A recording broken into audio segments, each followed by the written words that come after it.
माने defence expert major Mohammad Ali Shah sir हमारे साथ जुड़ चुके हैं। बहुत बहुत शुक्रिया सर, जय हिंद आपको।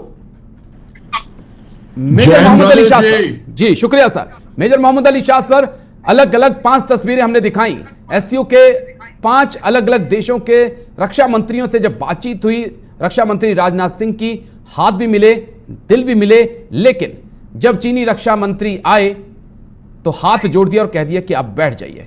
इशारा साफ है कि संबंध तब तक ठीक नहीं होंगे जब तक आप एलएसी पर इस प्रकार से हरकतें करते रहेंगे।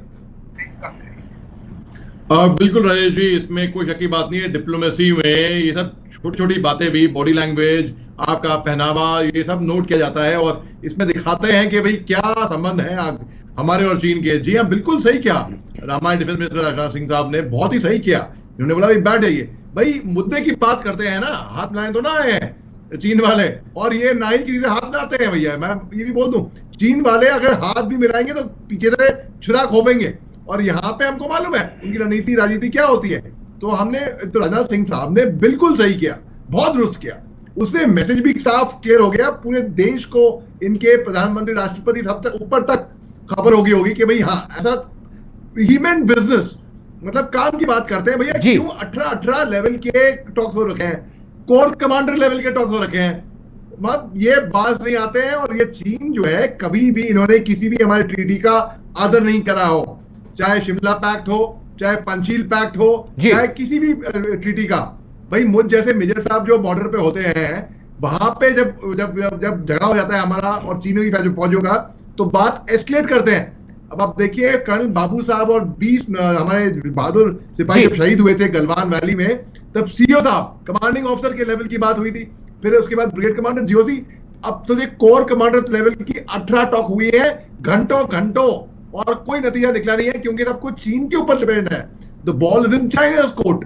अब चीन डिपेंड करेगा और उन पे निर्भर होगा कि वो आखिर चाहते क्या है। ठीक, अब आप देखिए यहाँ पे भी राजनाथ सिंह साहब ने बिल्कुल, मैं तो दुरुस्त किया, बहुत ही सही किया।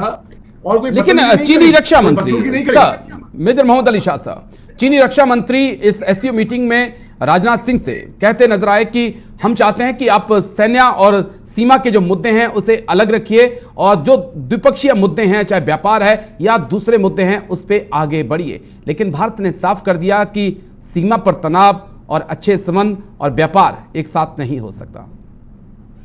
देखिए, जब बात ही नहीं, अभी सीमा पे जो संबंध अच्छे नहीं है, तो व्यापार तो बहुत दूर की बात है राजेश जी। तो बिल्कुल हमारे रक्षा मंत्री साहब ने, राजनाथ सिंह ने बिल्कुल सही, अच्छी तरीके, सटीक तरीके से स्पष्ट कर दिया। और चीन जो है हे करते हुए कि भाई आप सीमा के संबंध अलग रखिए, और व्यापार की कहां से बात आ गई? व्यापार का सवाल ही पैदा नहीं होता जब ये लोग, इनका बर्ताव सही नहीं होगा। क्या आप किसी से निजी तौर पे भी, आप कहीं से भी कुछ भी, आप गाड़ी खरीद रहे हैं, चलिए मैं ये कह रहा हूँ, गाड़ी खरीद रहे हैं या प्रॉपर्टी खरीद रहे हैं, भाई आपको कितनी भी सस्ती मिल रही हो, लेकिन अगर व्यवहार ही सही नहीं होएगा, आप भी उसे डील करना पसंद नहीं करेंगे। तो इनके ये व्यवहार तो ठीक रखे अपना, पहले व्यवहार ठीक रखे, तब जाके ये सपने देखे अपने कि भाई व्यापार करेंगे या पैसे कमाएंगे या कुछ भी करेंगे। ये ख्याली पुलाव, पहले सीमा पर शांति, उसके बाद आगे की बात। लेकिन मेजर मोहम्मद अली शाह साहब, हम लीबिया की बात करें, हम वियतनाम की बात करें, हम अफगानिस्तान की बात करें, इराक की बात करें, कहा जाता है कि जब अमेरिका या उनके लोग संकट में फंसे हैं, अमेरिका ने एम्बेसी को तो बचा लिया, लेकिन लोगों को भूल गए।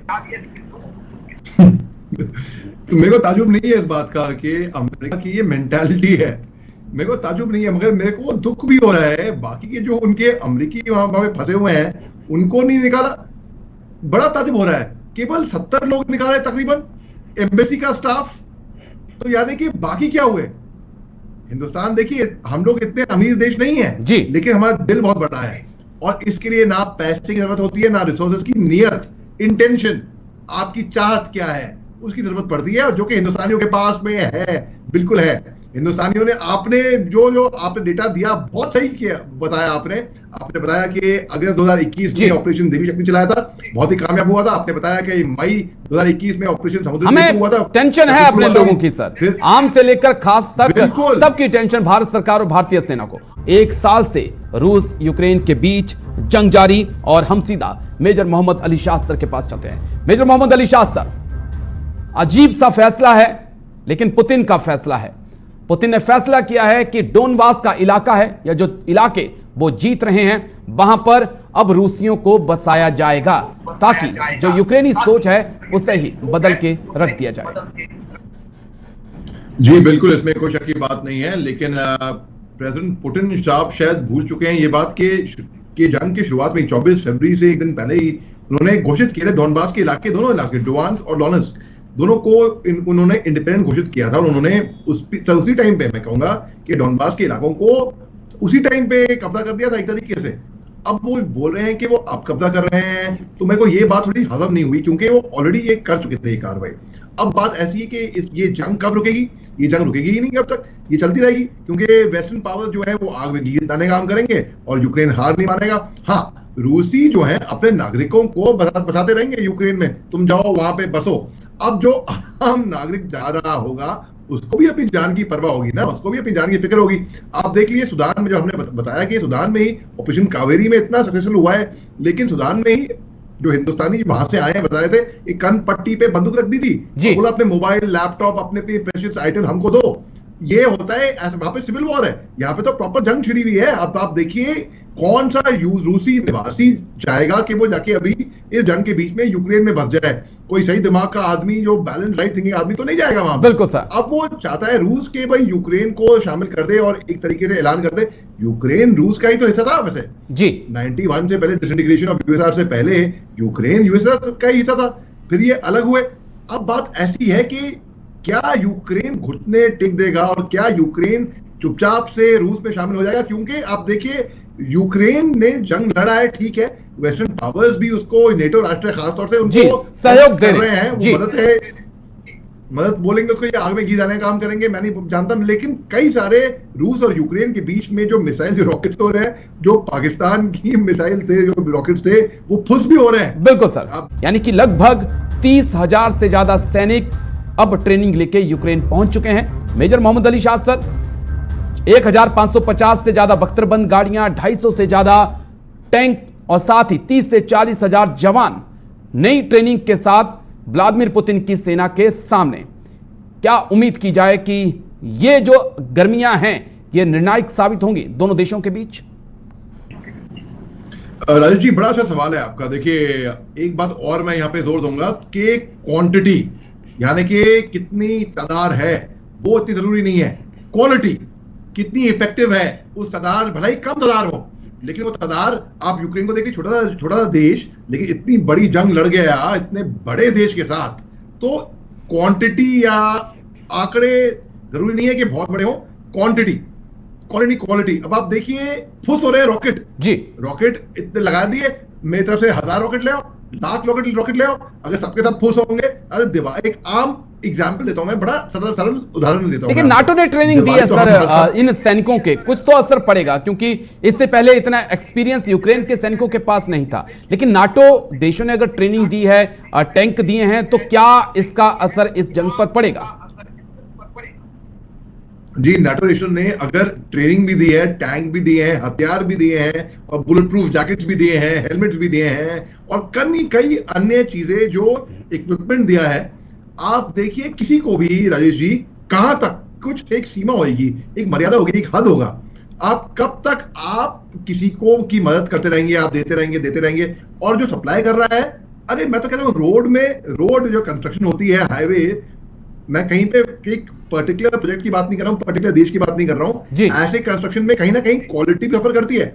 यहाँ पे आप सोचिए, क्या आपको लगता है, किसी को लगता है, हर किसी को, क्या वो जो इनको सप्लाई हो रहा है, क्या वो सबसे अव्वल दर्जे की क्वालिटी का होगा? तो हालांकि सप्लाई तो हो रहा है, ट्रेनिंग भी दे रही है जी। यूक्रेन में तो सिविलियंस को, जो उनके क्रिमिनल थे, उनको भी देश से रिहा किया गया था जेलों में से, और कहा था भैया लड़ो, ट्रेनिंग लो, लड़ो जाके, क्योंकि इनके अंदर जोश था, वो जुनून था, वो जज्बा था, वो देशभक्ति की भावना थी इसके अंदर। अब आप देखिए नेटो राष्ट्र भी कब तक सपोर्ट कर पाएंगे, कब तक सपोर्ट कर पाएंगे? इसमें फायदा केवल होगा, केवल एक देश को, वो चीन को बहुत फायदा होगा इसमें, कम से कम जी।